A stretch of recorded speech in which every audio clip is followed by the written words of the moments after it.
अवचेतन मन की शक्ति। आपने अवचेतन मन का नाम सुना होगा, सबकॉन्शियस माइंड कहते हैं इसे।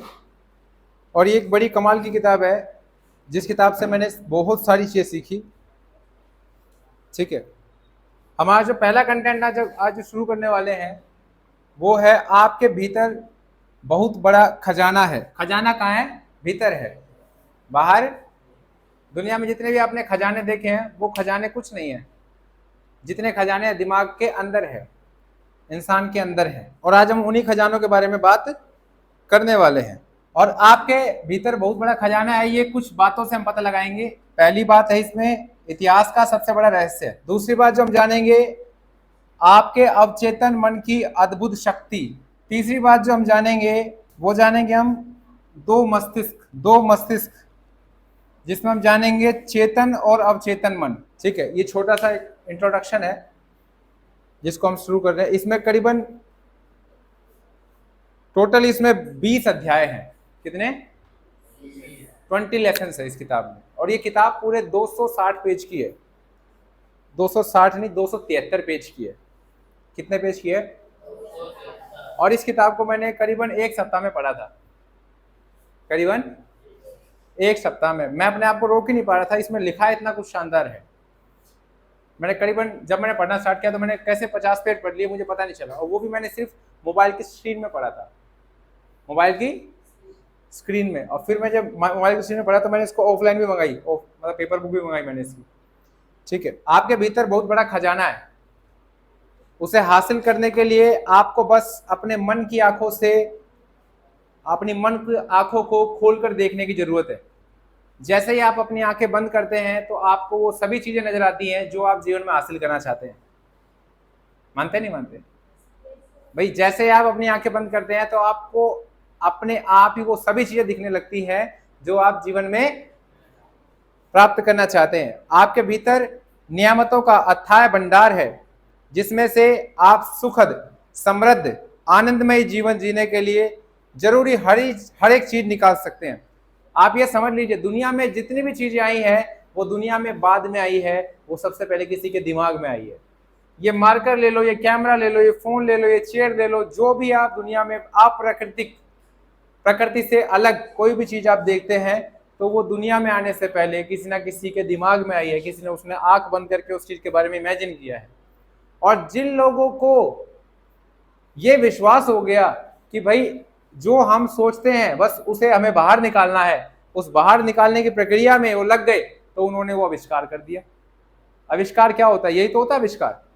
किसी भी चीज की इन्वेंशन यही तो कहलाती है। जो आपको नजरें बंद करके, जो आंखों को बंद करके जो आपको नजर आ रहा है उसको तुम वास्तविक रूप में कर दो तो वो हो गया आविष्कार। क्या हो गया? आविष्कार। समझ में आ रही बात? क्लियर हो गया? चलिए आगे चलते हैं। कई लोग अपनी संभावना को इसलिए नहीं जान पाते क्योंकि उन्हें अपने भीतर मौजूद असीमित ज्ञान और अनंत प्रेम के भंडार का पता ही नहीं होता। जबकि सच तो यह है कि इसमें से आप अपनी मनचाही चीज निकाल सकते हैं। किसमें से? अपने मन के भंडार में से। जो भी हमारा मन का भंडार है, उस भंडार के अंदर जितनी भी चीजें हैं उसको आप बाहर निकाल सकते हो, लेकिन आपको वो चीज कैसे बाहर निकालनी है पता होना चाहिए। यानी कि रियल लाइफ में उसको कैसे लाना है वो आपको पता होना चाहिए। अगर आप अपनी आंखों को बंद करें तो आपको, अगर आप ये देखें कि आपने कभी सोना देखा है, गोल्ड, जितना गोल्ड आपने देखा उससे 10 गुना, लाख गुना ज्यादा सोना तो इंसान के दिमाग से निकला है। मतलब कि जितना सोना धरती पे पाया गया, सोने का मतलब वैल्यू, मॉनेटरी वैल्यू सबसे ज्यादा है ना, तो जितनी मॉनेटरी वैल्यू सोने की गोल्ड पे, धरती पे जितना भी सोना है, धरती पे जितना भी सोना है, उससे भी ज्यादा वैल्यू का धन इंसान के दिमाग से निकला है। इंसान के, भाई गोल्ड की वैल्यू किसने दी है? इंसान ने तो दी है। जानवरों के लिए गोल्ड कोई वैल्यूबल है? सिर्फ इंसानों के लिए है, क्योंकि उसकी वैल्यू किसने की है? इंसान ने की है। तो इंसान अगर एक सोने को इतना कीमती बना सकता है तो इंसान किस चीज को कीमती नहीं बना सकता? इंसान किसी भी चीज को कीमती बना सकता है। तो कीमती वो चीज नहीं है, कीमती क्या? उसका दिमाग है। अगर वो सोना, अगर वो खेत में पड़ा मिल जाए, कहीं भी ऐसे मिल जाए तो वो मिट्टी के भाव रहेगा, लेकिन दिमाग वाले व्यक्ति के हाथ में लग जाए तो वो सुनार की दुकान में बेच के आएगा। क्लियर हुई बात? अदरवाइज वो कैसे भी इस्तेमाल किया जा सकता है, राइट? एक चुंबक की बात करें तो एक चुंबक जो है अपने से 12 गुना ज्यादा भार को उठा सकता है। अगर एक चुंबक 10 ग्राम का है तो वो 100 ग्राम का 120 ग्राम का 120 ग्राम का भार अकेला वो चुंबक उठा सकता है, राइट। लेकिन अगर आप उसके चुंबकीय गुण को हटा दे तो यह एक पंख भी नहीं उठा सकता। भाई जो 10 ग्राम का जो चुंबक है, अगर उस चुंबक में से वो मैग्नेटिक फीचर को हटा दो तो क्या वो कुछ चीज उठा पाएगा? वो भिड़ के चला जाएगा, कुछ भी चीज को उठा नहीं पाएगा। तो मैग्नेटिक फोर्स अगर उसके अंदर जो है, मैग्नेटिक पावर उसकी हटा दी जाए तो वो कोई भी चीज नहीं उठा सकता, वो पंख भी नहीं उठा सकता, मतलब कुछ भी बिल्कुल हल्की चीज भी नहीं उठा सकता, अपनी तरफ आकर्षित नहीं कर सकता। इसी तरह इंसान के अंदर भी मैग्नेटिक फील्ड होती है, मैग्नेटिक क्षमता होती है, मैग्नेटिक ताकत होती है। अगर हम अपनी उस मैग्नेटिक ताकत को नहीं जगाते तो हम किसी भी चीज को आकर्षित नहीं कर सकते। ये ठीक वैसा ही है कि चुंबक से आप मैग्नेटिक क्षमता को हटा देते हैं तो वो क्या उठा पाएगा? कुछ भी नहीं। ठीक इसी प्रकार से इंसान के अंदर भी असीमित मैग्नेटिक पावर होती है। अगर वो उस मैग्नेटिक पावर को चालू कर दे तो वो जीवन में बहुत ही ज्यादा धनवान भी बन सकता है, बहुत ज्यादा सफल भी बन सकता है, क्योंकि उसने उस पावर को जागरूक कर दिया। उस पावर को जागरूक करने की वजह से ही या उस पावर को पहचानने की वजह से ही इंसान जो है इतना ज्यादा कमाता है जितना कि इंसान दूसरा सोच भी नहीं पाता है। सिर्फ इसलिए कुछ लोग उस मैग्नेटिक पावर को जगा पाते हैं, कुछ लोग उस मैग्नेटिक पावर को जगा नहीं पाते। गौतम बुद्ध ने बहुत ज्यादा अध्ययन किया, बहुत ज्यादा अध्ययन किया, ज्ञान को अर्जित किया। कैसे अर्जित किया? उस मैग्नेटिक पावर को जगा के। और जितने भी लोग इन्वेंशन करते हैं वो कैसे करते हैं? उस मैग्नेटिक पावर के थ्रू। और मैग्नेटिक पावर कौन सी बात कर रहा हूं मैं? आपके अवचेतन मन की। इसी तरह लोग भी दो तरह के होते हैं। पहले वो जो चुंबकीय है, मतलब जिनमें मैग्नेटिक पावर है, वे आत्मविश्वास से भरे होते हैं, उनके अंदर आस्था भरी होती है, जिनको ये पता है कि वो सफल होने के लिए पैदा हुए हैं, जीतने के लिए पैदा हुए, वो व्यक्ति है चुंबकीय व्यक्ति है, वो मैग्नेटिक पर्सन है। वो इंसान हमेशा उत्साह को मैग्नेटाइज कर लेंगे, अट्रैक्ट कर लेंगे, सफलता को भी अट्रैक्ट कर लेंगे। और दूसरी तरफ वो लोग जिनमें चुंबकीय गुण नहीं होते, वे बहुत ही तादाद में होते हैं, वो बहुत ज्यादा तादाद में होते हैं, बहुत ज्यादा जनसंख्या में होते हैं, वे डरों के कारण शंकाओं से भरे होते हैं। जो व्यक्ति डरों से भरा रहेगा, शंकाओं से भरा रहेगा, क्या वो चुंबकीय शक्ति जगा पाएगा अपने अंदर? नहीं जगा पाएगा। वो चलना भी भूल जाएगा, वो सिंपल काम करना ही भूल जाएगा। वे डरों और आकांक्षाओं से भरे होते हैं। अक्सर सामने आने पर वे कहते हैं अगर मैं सफल नहीं हुआ तो क्या होगा? मतलब क्या? उसको अपने अंदर की चुंबकीय गुण के बारे में पता नहीं है। आपको मेरी बात समझ में आ रही है? ठीक है, ठीक है। कहीं मेरा पैसा ना डूब जाए, लोग मेरी हंसी उड़ाएंगे। इस तरह के लोग जिंदगी में ज्यादा आगे तक नहीं बढ़ पाते। उनका डर उन्हें उसी जगह पर रोके रखता है जहां पर वे है, क्योंकि वो अपने मैग्नेटिक चुंबकीय गुण को नहीं जगा पाते। आप चुंबकीय व्यक्ति बन सकते हैं, बट शर्त यह है आप इतिहास के सबसे बड़े रहस्य को समझ ले और उस पर अमल करने लगे। मान लीजिए कोई आपसे इतिहास का सबसे बड़ा रहस्य पूछे तो आप क्या जवाब देंगे? परमाणु ऊर्जा, ग्रहों पर पहुंचने, अंतरिक्ष यान या ब्लैक होल? नहीं, इनमें से कोई भी नहीं है। क्या है? तो फिर सबसे बड़ा रहस्य क्या है? इंसान इसे कहाँ खोज सकता है? इस रहस्य को इसे कैसे समझ सकता है और इसका लाभ कैसे लिया जा सकता है? सबसे बड़े रहस्य का भाई परमाणु ऊर्जा भी नहीं है, एक वो शटल बनाना भी नहीं है, तो फिर क्या है ऐसा जो इतिहास का सबसे बड़ा रहस्य है? आपके अवचेतन मन की अद्भुत शक्ति, ये है इतिहास का सबसे बड़ा रहस्य। आपके अवचेतन मन की अद्भुत शक्ति। अगर आप अपने अवचेतन मन की अद्भुत शक्ति से मिल गए तो आप उस पावर को यूज कर पाएंगे जो अब सपने आप अपने पूरे करना चाहते हैं। इस किताब को जब मैंने पढ़ा था, मैं आपको सच में बता रहा हूं कि मैं रियलिटी में मुझे ऐसा लग रहा था कि मैं अपने ईश्वर की पूजा कर रहा हूं, ईश्वर की पूजा कर रहा हूं, क्योंकि इसमें जो बातें बताई गई हैं ये बिल्कुल वैसी ही है जिससे कि आपको अपने अंदर बैठे उस ईश्वर को, उस पड़ोसी को ढूंढने में आपको मदद करेगी। आपके अंदर जो पड़ोसी बैठा है, जो ईश्वर बैठा है, उससे आप रूबरू हो पाएंगे और आप उसे समझ पाएंगे कि वो आपका भला ही चाहता है, बस शर्ते आप उसके जैसा उसको जो कह रहे हैं वो नहीं कर रहे हम। जब वो जो कह रहा है वो हम नहीं कर रहे होते तो हमें नुकसान होता है लाइफ में, राइट। अवचेतन मन में छिपी हुई शक्ति का प्रयोग करना सीखकर आप अपने जीवन में अधिक शक्ति, दौलत, सेहत, खुशी और आनंद पा सकते हैं। ठीक है, तो आज हम इसी के बारे में जानेंगे। मैं इस किताब को पढ़ने वाला नहीं हूं क्योंकि मैंने किताब पहले से 2-3 बार पढ़ रखी है, तो मैं इसको सिर्फ आपको बताना की कोशिश करूंगा कि इसमें मैंने क्या क्या पढ़ा, टॉपिक बाय टॉपिक।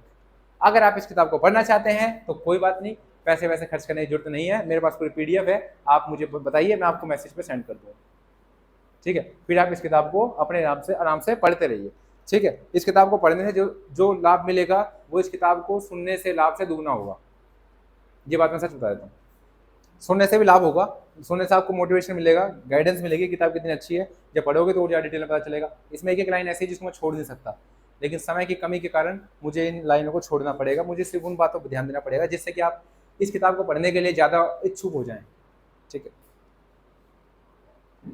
तो अब हम सीधा चलते हैं दो मस्तिष्क की ओर। क्या? दो मस्तिष्क। आपका मस्तिष्क एक है, लेकिन इसके दो स्पष्ट विशिष्ट कार्यकारी भाग हैं। इन दोनों का कार्य विभाजन मस्तिष्क के सभी विद्यार्थियों को काफी अच्छी तरह मालूम है। भाई जो भी ब्रेन साइंस पढ़ता है उनको बखूबी पता है कि दो भाग भाग क्या है। ठीक है, आपके मस्तिष्क के ये दोनों हिस्से एक दूसरे से मूलतः अलग हैं। इन दोनों के अपने विशिष्ट गुण और शक्तियां हैं जो एक दूसरे से अलग है। मस्तिष्क के इन दोनों कार्यों में भेद करने के लिए कई नामों का प्रयोग किया जाता है, जैसे ऑब्जेक्टिव एंड सब्जेक्टिव। पढ़ा होगा ना आपने, ऑब्जेक्टिव एंड सब्जेक्टिव। सब पेपर कैसा आएगा? ऑब्जेक्टिव आएगा कि जब बात आती है ऑब्जेक्टिव की तो कौन सा मस्तिष्क यूज होता है, और जब बात आती है सब्जेक्टिव की तो कौन सा मस्तिष्क यूज होता है। ठीक है, इसे हम कह सकते हैं चेतन और अवचेतन मन। जब हम बात करते हैं ऑब्जेक्टिव की तो हमारा चेतन मन सबसे ज्यादा काम आता है। तुरंत हम किसका आंसर टिक कर सकते हैं? तुरंत हम किसका आंसर टिक कर सकते हैं? हमें सही गलत का नहीं पता होता, बस हमें याद होता है। बस हमें नहीं पता कि ये क्या चीज है, हमें नहीं पता कि ये आंसर ये जो दे रहे हैं इसका मतलब क्या है, बस हमें पता है ये आंसर है क्योंकि हमने इसको याद किया है। तो ये चेतन मन हो गया। अब चेतन मन क्या हो गया? आपको सही गलत की परख भी होती है, सही गलत की परख भी होती है। देखो इस पूरी किताब में मैं आपके मस्तिष्क के दो हिस्सों के लिए चेतन और अवचेतन मन का प्रयोग करूंगा, कॉन्शियस एंड सबकॉन्शियस माइंड। चेतन और चेतन मन आपके मस्तिष्क के दो तरफा कार्यों को जानने का एक अद्भुत तरीका यह है कि आप इसे एक बगीचा मान ले। क्या मान ले? आप अपने दिमाग को क्या मान ले? बगीचा मान ले। बगीचा समझते हो? आप एक माली हैं उस बगीचे के। आप कौन है? माली है। आप अपने अवचेतन मन में हर दिन विचार के बीज बो रहे हैं। अवचेतन मन में विचार के बीज बो रहे हैं और आप इसके माली हैं। ज्यादातर समय आपको यह एहसास ही नहीं होता कि आप ऐसा कर रहे हैं क्योंकि बीज आपकी आदतन सोच पर आधारित है। अब यहाँ पे बेटा बात ये हो रही है कि जिस चीज के हम माली हैं हम उसमें बीज बो रहे हैं। सर कब बोता हूँ, कितने बजे से कितने बजे तक बोता हूँ मैं? सर हमें तो नहीं पता कि हम उस माली के मतलब हम माली हैं उस बगीचे के और हम उसमें बीज बोते हैं। हम हमेशा उसमें बीज बोते रहते हैं। कैसे? अपने विचारों से। जिन विचारों पर हम गहरा ध्यान लगाते हैं वो विचार हमारे उस बगीचे में उग जाते हैं और जैसे वो विचार उगेंगे तो उसके फल हमें काटने पड़ेंगे। और पढ़ेंगे या काटना चाहेंगे, दो सिचुएशन है। पढ़ेंगे तब जब अच्छे ना हो और चाहेंगे तब जब बहुत ही अच्छे हो। राइट, तो इसमें क्या है देखिए, जैसा आप अपने अवचेतन मन में बोते हैं आपको अपने शरीर या परिस्थितियों में वैसी ही फसल काटनी पड़ती है। कल्पना करें कि आपका अवचेतन मन उपजाऊ मिट्टी है। क्या है? उपजाऊ मिट्टी है जो सभी तरह के बीजों को उगाने में मदद करेगी। क्या करेगी? चाहे वो अच्छे बीज हो चाहे वो बुरे बीज हो। अगर आप कांटे बोते हैं तो आपको अंगूर मिल सकते हैं क्या? अंगूर नहीं मिल सकते। आप अगर कटीली झाड़ियां बोते हैं तो क्या आपको अंजीर का फल मिल सकता है? नहीं मिल सकता। अगर आप कटीली झाड़ियां बोते हैं तो आपको ये फल मिल ही नहीं सकता है अंजीर का। हर विचार एक कारण है और हर परिस्थिति एक परिणाम है। तो इसमें यह बताया गया है कि बेटा हम जो कुछ भी सोचते हैं, जो कुछ भी सोचते हैं, वो जो सोच है ना हमारी, वो सोच हमारी बीज का काम करती है। आप इस बात पर विश्वास करते हैं कि मैं अगर आपको 200 पेज पढ़ा दूं और आप मन लगा के पढ़ लो तो आप मेरी बात से सहमत हो जाओगे, है ना? हो जाओगे ना? तो जो मेरी बात मैं बता रहा हूँ ना पहले से सहमत हो जाओ। इससे क्या होगा कि 200 पेज पढ़ने नहीं पड़ेंगे, 200 पेज पढ़ने नहीं पड़ेंगे। आप पहले मेरी बात से सहमत हो जाओ। इसमें क्या बताया गया है बेटा? चेतन मन और चेतन मन। चेतन मन जो होता है ना,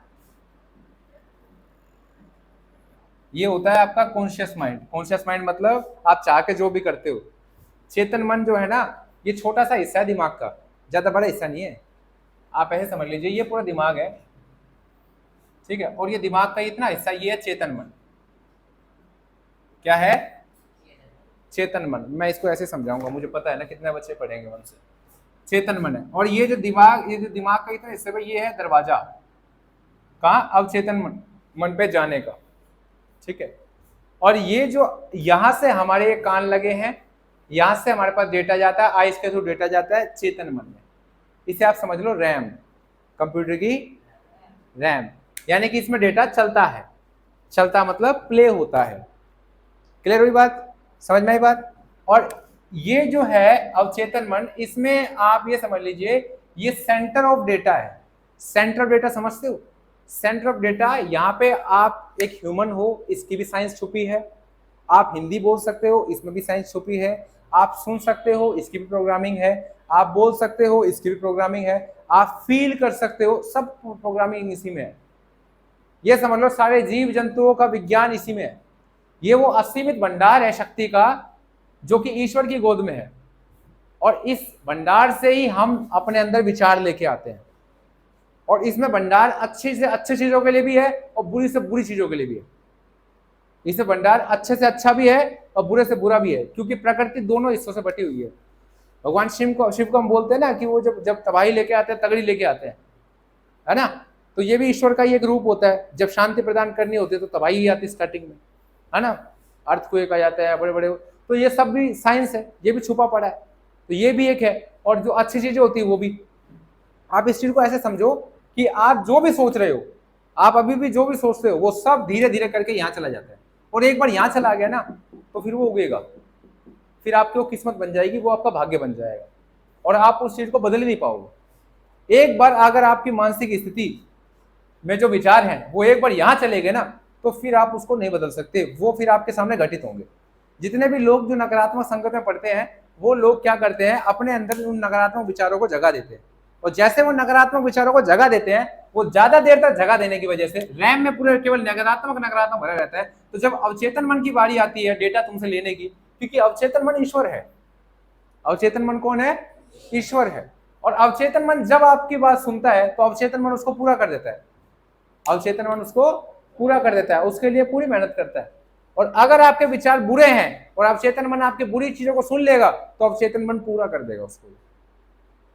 अवचेतन मन सभी को एक जैसा समझता है।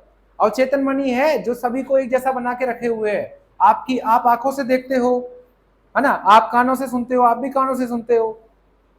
आप आंखों से तो नहीं सुनते ना, सब लोग आंखों से ही देखते हैं, कानों से ही सुनते हैं, बोलते मुंह से ही हैं। हाथों से बोलता है कोई?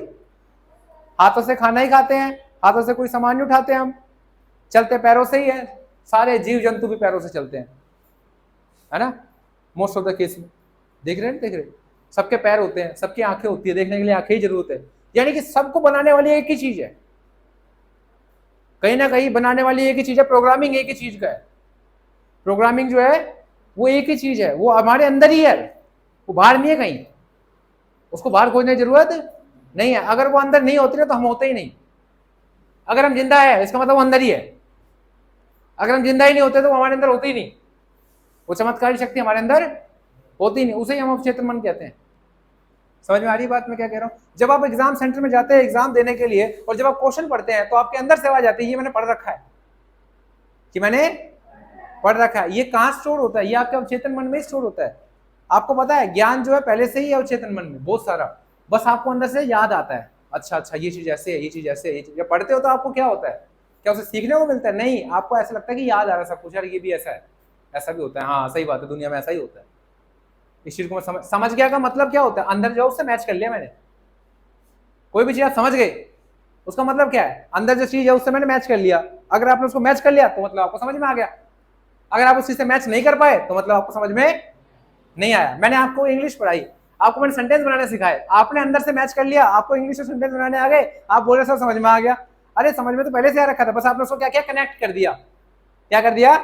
कि मैं को आई बोलते हैं, यू को तुम बोलते हैं, है ना, ही को वह बोलते हैं लड़के के लिए, और शी को वह बोलते हैं लड़की के लिए। तो रियलिटी में था तो तुम्हारे पास पहले से ही, बस तुम उसको क्या कर रहे हो? कनेक्ट कर रहे हो। क्या कर रहे हो?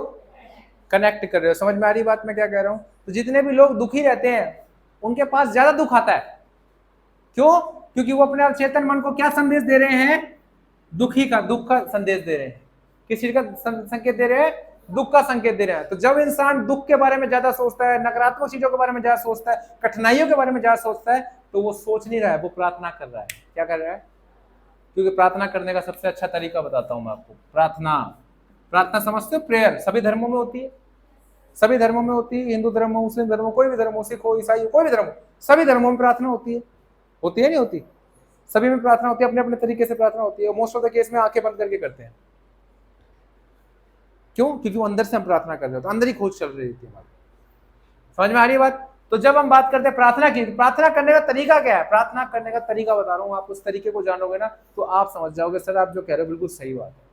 प्रार्थना करने का कोई समय नहीं होता, प्रार्थना करने की कोई जगह नहीं होती। प्रार्थना करने के लिए केवल इच्छा चाहिए। क्या चाहिए? इच्छा। जितनी ज्यादा गहरी इच्छा होगी उतनी गहरी प्रार्थना होगी, क्योंकि आपकी इच्छा ही प्रार्थना है। आपकी इच्छा ही प्रार्थना है। और मैं सबूत भी दे सकता हूं ये प्रार्थना सफल भी होती है। अगर आपकी कोई प्रार्थना सफल नहीं होती, इसका मतलब आपकी इच्छा उस प्रार्थना के बराबर की नहीं है। क्लियर हो रही बात? आप इच्छा करो इंग्लिश बोलना सीखने की, मैं गारंटी से कह रहा हूं आपको इंग्लिश बोलना आ जाएगा, मुझसे नहीं तो कहीं और से आ जाएगा, आ जाएगा। आप प्रार्थना करो कि मुझे खाना स्वादिष्ट बनाना है, तो आपको खाना स्वादिष्ट ही बना लोगे। आप प्रार्थना करो कि अभी मुझे पानी पीना है, आप उठ के सीधा पानी पीने चल जाओगे। आपको रास्ता नजर आ जाएगा कि पानी कहाँ है। आपको अगर मुंबई जाना है तो आप प्रार्थना करो कि मुझे मुंबई जाना है, आपको पता चल जाएगा कि मुंबई जाते कैसे हैं। आप प्रार्थना करो कि सेंटेंस कैसे बनाते हैं, तो आपको रास्ते नजर आ जाएंगे कि सेंटेंस कैसे बनाने हैं। आप जिस चीज की प्रार्थना करते हो वो आपकी पूरी होती है, लेकिन रियलिटी में प्रार्थना करने का मतलब होता है इच्छा। आप जिस चीज की भी इच्छा जाहिर करते हो वही आपकी प्रार्थना होती है। आप ये मत समझिए कि प्रार्थना करने के लिए सुबह सुबह उठ के प्रार्थना करनी है। प्रार्थना आप क्षण क्षण कर रहे हैं, एक एक सेकंड आप प्रार्थना कर रहे हैं। किसी के बारे में बुरा बोल रहे हैं, बुरा सोच रहे हैं, तो भी प्रार्थना कर रहे हैं। किसी के बारे में अच्छा कर रहे हैं, अच्छा सोच रहे हैं, तो भी आप प्रार्थना कर रहे हैं। अपने बारे में अच्छा सोच रहे हैं तो भी आप प्रार्थना कर रहे हैं, और दूसरों के बारे में भी अच्छा सोच रहे हैं तो भी आप उनके लिए प्रार्थना कर रहे हैं। समझ में आ रही बात मैं क्या कह रहा हूं आप लोगों को?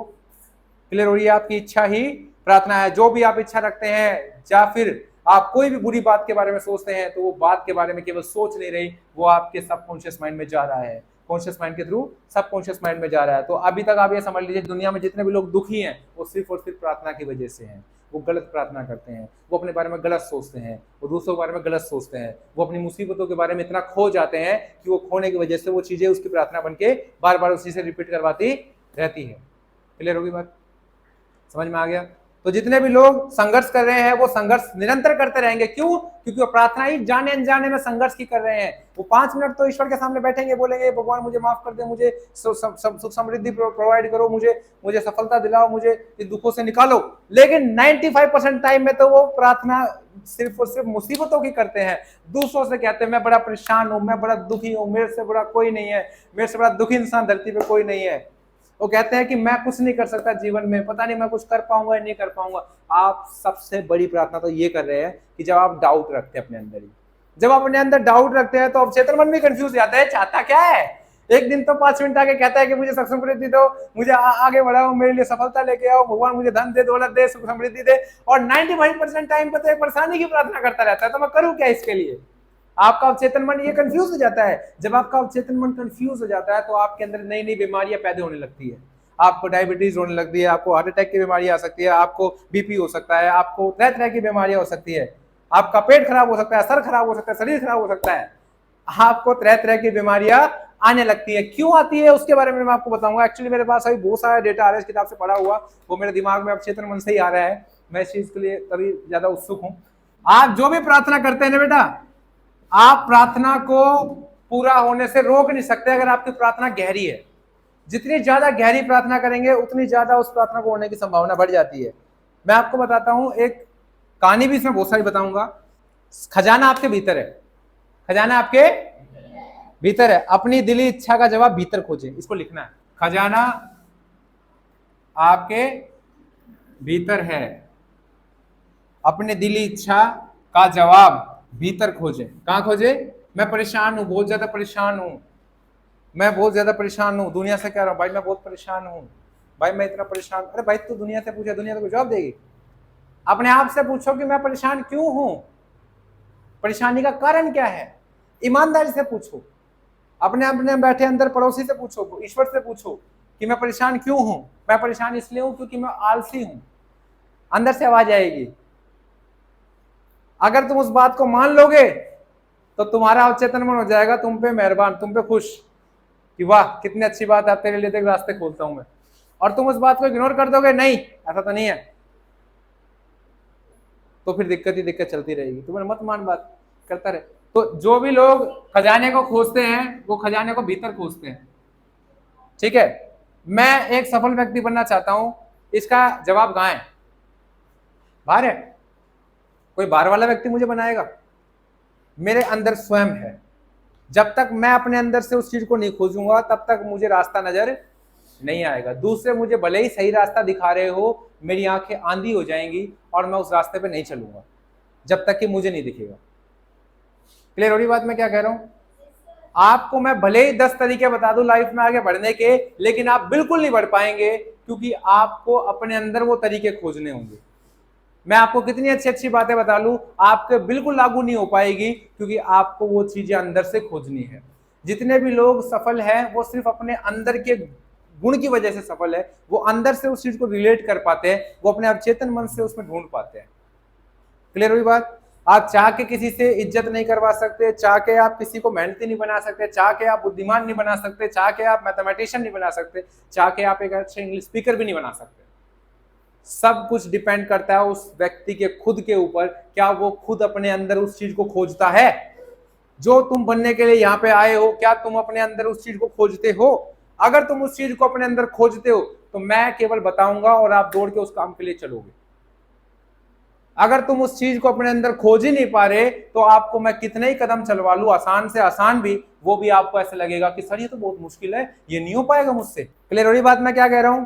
कि आपके अंदर जो खोजबीन आपको चालू करनी चाहिए, वो खोजबीन दुनिया की खोजबीन से बड़ी है, क्योंकि इससे दुनिया नहीं बदलेगी, लेकिन आपकी दुनिया बदलेगी।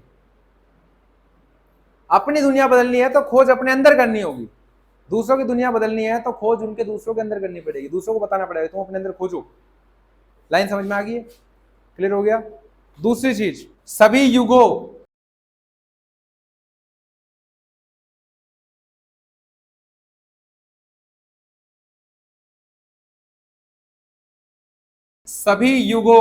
के महान व्यक्तियों का महान रहस्य था कि उनमें अपने अवचेतन, आपको मैं एक बात बताऊं, आप लोग सभी किसी भी धर्म से बिलोंग करते हो, उस अंदर बैठे उस परमेश्वर से आपका जुड़ाव होना बहुत ज्यादा जरूरी है। समझ में आई बात मैं क्या कह रहा हूं? बात समझ में आई मेरी? क्लियर हो गई? कि आप किसी भी धर्म से हो, इससे फर्क नहीं पड़ता। फर्क इससे पड़ता है कि क्या आप उस धर्म से, क्या ईश्वर से मिल पाए, क्या आप उस परम शक्ति से आपका मतलब मिलन हुआ। इंपॉर्टेंट ये है। समझ में आई बात? बहुत सारे ऐसे लोग हैं जो कि अपने काम को ही ईश्वर मान लेते हैं। ईश्वर किसी भी रूप में आपको मिल सकता है, ये सब कुछ ईश्वर का ही तो है। हम सब ईश्वर के तो संतान है, हम सब ईश्वर से ही तो हैं। समझ में आ रही बात मैं क्या कह रहा हूं?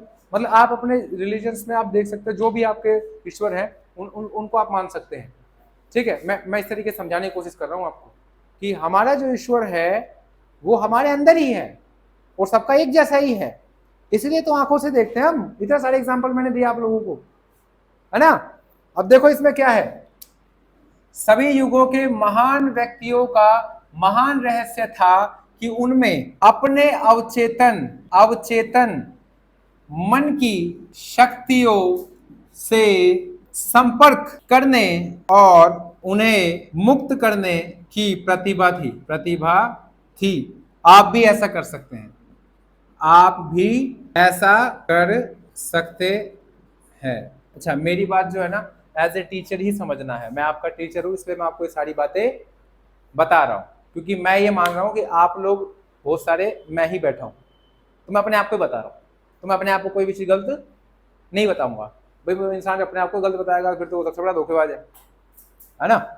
तो इसमें क्या बताया है, इसमें ये बताया है कि जितने भी युग आए हो, हजारों साल लाखों साल पहले सके देख लो, सभी सफल लोगों का गुण ये था कि वो अपने अवचेतन मन की शक्तियों को जानते थे। आप आज के समय में भी सफल लोगों को देख लो, वो सब के सब आत्मविश्वास से भरे हुए हैं। जितने भी सफल लोग हैं आत्मविश्वास से भरे हुए हैं, उनके अंदर भरपूर मात्रा में आत्मविश्वास है, और वो आत्मविश्वास केवल और केवल मात्र अवचेतन मन की शक्तियों की वजह से है।